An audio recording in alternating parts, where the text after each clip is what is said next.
পবিত্র আল কোরআনের সূরা আর-রুমের মধ্যে 22 নম্বর আয়াতে আল্লাহ তাআলা মুমিনদের জন্য অসংখ্য শিক্ষণীয় বিষয় আল্লাহ তাআলা আমাদের সামনে প্রেজেন্ট করেছেন।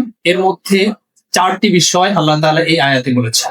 আল্লাহ তাআলা এখানে বলেছেন খালকুস সামাওয়াত, আমি বিশ্ববাসীর জন্য জীবন্ত নিদর্শন হিসেবে আমি আসমানটাকে তাদের মাথার উপরে ঝুলিয়ে দিয়েছি খুঁটিবিহীন। আমাদের মাথার উপরে যে সীমান্ত নীলাকাশ রয়েছে, একটা খুঁটিও কি আছে? আপনারা কেউ দেখেছেন? দেখেননি। এর দ্বারা প্রমাণ হচ্ছে আমি সেই সত্তা যিনি খুঁটি ছাড়া ছাদ নির্মাণ করতে পারি। এটা হচ্ছে 1 নম্বর নিদর্শন কোরআনের। 2 নম্বরে আল্লাহ তাআলা বলছেন ওয়াল আরদ, আর পায়ের নিচে সৃষ্টি করেছি জমিন। জমিনটা কোথায় রেখেছি? ফিল জাওয়ে, মহাশূন্যে। আমাদের পৃথিবীটা কোথায় ভাসছে বলেন তো? মহাশূন্যে ভাসছে না? তাহলে একবার চিন্তা করেন, এই মাটিটাকে আল্লাহ তাআলা, একটা হার্ড বস্তুকে আল্লাহ তাআলা বাতাসের উপরে ভাসিয়ে রেখেছেন।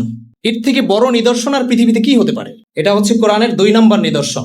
3 এবং 4 নম্বর নিদর্শনে আল্লাহ তাআলা একটু এখানে বৈচিত্র্য নিয়ে এসেছেন।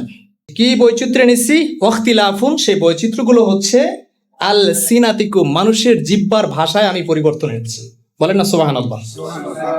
দেখেন, আমরা বাংলা ভাষাভাষী মানুষ, মাতৃভাষা বাংলায় কথা বলি, কিন্তু যখন আমরা বর্ডার ক্রস করে ইন্ডিয়াতে যাব হিন্দি ভাষা, তারপরে পাকিস্তানে যাব উর্দু ভাষা, আরবি কান্ট্রিতে গুলো যাব আরবি ভাষা, ইউনাইটেড স্টেট অফ আমেরিকায় যাব সেখানে কিন্তু ভাষা হচ্ছে ইংলিশ।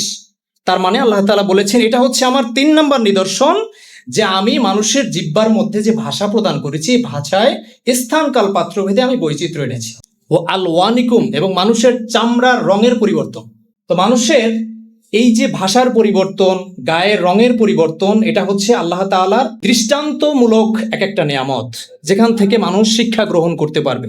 আয়াত আল্লাহ তাআলা বলেছেন ইন্না ফি যালিকা লাআয়াতিল লিল আলামিন, আর এই আয়াত থেকেই শুধুমাত্র তারাই জ্ঞান অর্জন করতে পারবে, উপকৃত হবে যারা জ্ঞানী।